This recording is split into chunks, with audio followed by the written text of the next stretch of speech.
Mbe gwara ya na ha ga-eje kelee nna nwata ahụ, metakwa ya enyi, ka ọ ga-abụ o ruo ụbọchị ha ga-abịa ịlụ nwa ha, ka o mere ha ebere n'ihe gbasara ego isi nwa ya. Atụrụ kwetara ozugbo. Ha wee bilie njem. Ka ha ruru, nna nwata ahụ nabatara ha nke ọma. Mbe wee bido akụkọ. Ọkọrọ gbago, ọkọrọ gbadaa. Ka oge ha ga-ejila ruru, ọ gwara nwoke ahụ, enyi m nwoke a chọrọ ọmarịcha nwaanyị nwere ezigbo agwa ọ ga-alụ.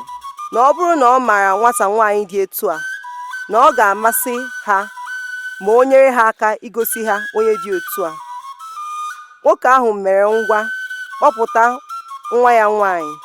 Ka Mbe hụrụ ya, o jisiri onwe ya ike ka ọ ghara igosi na mma nwata ahụ bara ya n'anya. Mbe kelere nwoke ahụ, ha wee bilie njem lawa obodo ha.